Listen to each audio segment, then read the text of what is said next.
Je reprends donc d'abord la question de la religion. Problème, l'Asie, la Chine et l'Inde n'ont pas eu besoin du christianisme et de l'islam pour être là où ils sont. D'où vient-il que les Africains soient accrochés au christianisme et à l'islam pour s'en sortir? Le juif est juif, l'arabe est arabe. Vous entendez l'Europe chrétienne? Elle ne veut pas se faire avec l'islam. D'où vient-il que les Africains veulent être africains en n'ayant pas de religion à eux? Ils veulent être africains en étant musulmans, ils veulent être africains en étant chrétiens, ils veulent être africains en étant bouddhistes. Vous voulez créer quelle Afrique dans cette méthode-là? Donc vous comprenez très bien qu'il faut savoir ce que c'est que la religion. La religion a pour but de contrôler les esprits et les comportements. La religion est un enjeu politique, ce n'est pas une question individuelle, messieurs. La question religieuse, c'est une question collective. L'enjeu de la religion, c'est de briser la capacité des faibles à se révolter. Et pendant ce temps, cette même religion n'empêche pas les puissants de continuer à être puissants. Conséquence, si vous êtes dans cette religion, vous êtes perdu. Qui plus est, ces religions sont des prétentions. Vous avez écouté tout à l'heure notre ami Balok. C'est une hérésie de dire que Jésus va vous sauver au Mahomet. D'abord, Jésus et Mahomet doivent être aux arrêts. Pourquoi aux arrêts? Voilà des personnes qui ont la prétention d'avoir eu Dieu en esprit et qui ont organisé des religions qui ont conduit au génocide, qui payent la facture.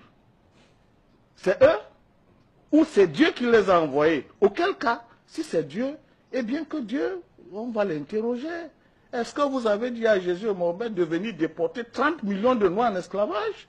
Est-ce que vous avez dit à Mahomet de venir mettre en esclavage 8 millions de Noirs? La question est très sérieuse. Ne nous laissons pas embarquer dans des sites mentaux qui n'ont aucun sens. Ce sont des hérésies mentales. Et mon mot n'est pas mal choisi. Il pèse fort. Il n'existe pas un individu sur cette planète Terre qui dise que Dieu m'a dit. L'Afrique a vécu 100 000 ans d'histoire sans qu'il y ait une autre nation, une autre culture.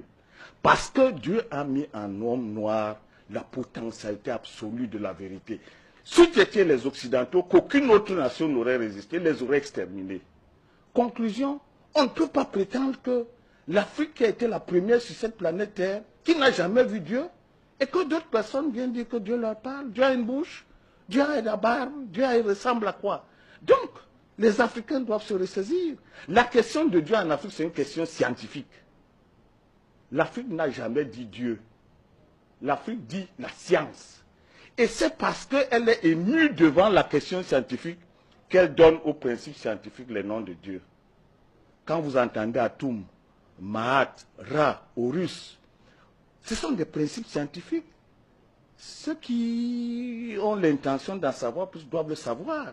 Donc la question de Dieu en Afrique, c'est une question philosophique et scientifique. Il n'est pas question de prétendre qu'on a vu Dieu et qu'on va en parler. J'achève sur cette question de la religion en disant 3 choses. 1. La prétention de l'islam de dire que c'est Mahomet qui a sauvé. La prétention de Jésus de dire que c'est par lui que va arriver le destin du monde. Voilà la première base de division la plus fervente de l'humanité. Ce sont des religions exclusivistes. Le seul fait que chacun prétende que tu ne passes pas par moi, tu ne vas pas voir Dieu, tu es perdu. Et vos mamans, vous les laissez à qui? Si le salut individuel, votre famille, vous la donnez à qui? Vous partez seul, vous laissez les autres? Vous comprenez donc que la question de Jésus et de Mahomet, c'est une question anthropologique. C'est le sens individualiste de l'histoire de l'humanité proposé par l'Occident, qui n'est pas un sens africain. Dire que vous allez avoir votre salut par Jésus ou Mahomet, c'est une faute en Afrique.